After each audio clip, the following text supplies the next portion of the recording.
le voir protégé. Allez-vous travailler avec nous? En question principale, et s'il vous plaît, en question principale, je reconnais maintenant le député des Îles-de-la-Madeleine. On vous écoute, monsieur. Merci, Madame la Présidente. Je cite le Premier ministre. La sécurité, c'est une responsabilité fondamentale de tout gouvernement. Pourtant, c'est le Far West sur les routes du Québec depuis 8 mois, depuis que les contrôleurs routiers ne peuvent plus patrouiller. La situation est très grave, on le sait, parce qu'on ne compte plus les accidents qui impliquent des poids lourds, des accidents qui sont parfois mortels. Le gouvernement le sait également, puisqu'il a commandé, il a ordonné une enquête du coroner sur l'un de ces accidents. Ce que l'enquête ne dira pas, Madame la Présidente, c'est ce que le gouvernement a fait et n'a pas fait depuis des mois et des mois. Il a lancé des ballons d'essai dans l'opinion publique, il a fait des photo-ops, mais il a surtout reporté les échéances parce qu'il avait une solution à portée de main, c'était en avril 2024, c'est-à-dire armer les contrôleurs routiers. Ça a été bloqué en haut lieu, apparemment.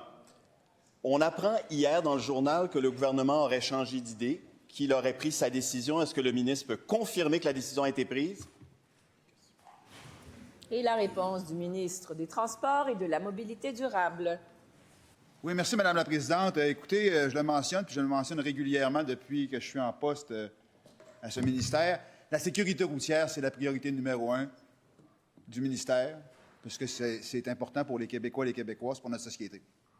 Le dossier que discute mon collègue ici, c'est arrivé en mars, une décision du tribunal administratif qui a énuméré 27 dérogations qui devaient être corrigées pour pouvoir permettre, entre autres, aux contrôleurs routiers de retourner vers le travail de manière ad hoc et non pas seulement dans des postes fixes, comme c'est actuellement le cas.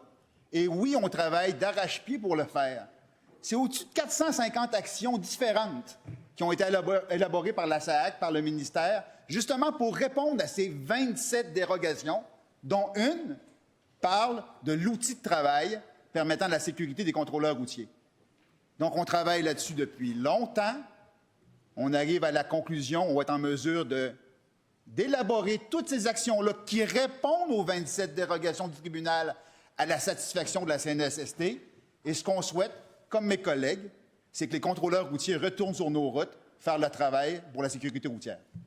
Première complémentaire. Madame la Présidente, le ministre ne nous confirme pas que la décision a été prise et il ne nous confirme pas non plus que les patrouilleurs pourront être armés et aller patrouiller en toute sécurité pour rétablir l'ordre sur les routes au Québec.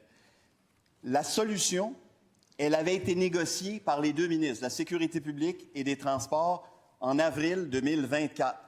Pourquoi avoir perdu 1 an et demi? Est-ce que le ministre se rend compte qu'on a perdu 1 an et demi? La réponse du ministre. Madame la Présidente, ce que mentionne mon collègue, c'est une vision simpliste de l'enjeu qui est devant nous. C'est de l'esbrouf, et je l'ai vu faire aussi sur les médias sociaux, de faire en sorte que la discussion parle uniquement sur l'outil que les contrôleurs routiers ont besoin pour faire leur travail de manière sécuritaire. Je réitère que c'est une dérogation sur 27. Il y en a 27 dérogations, beaucoup plus complexes qu'une vision simpliste comme celle-là. Si on veut que nos contrôleurs routiers retournent sur les routes, oui, il faut les outiller adéquatement. Oui, il faut les former adéquatement. Oui, ils doivent avoir les informations nécessaires pour pouvoir y retourner. 450 actions. Donc, si c'était simple, on le saurait. Et, M. le ministre, faites attention aux mots employés. Deuxième complémentaire. Madame la Présidente, moi, j'aimerais savoir combien de constats d'infraction n'ont pas été donnés depuis 8 mois. Combien d'accidents évitables se sont produits? Combien de véhicules ont été rémisés?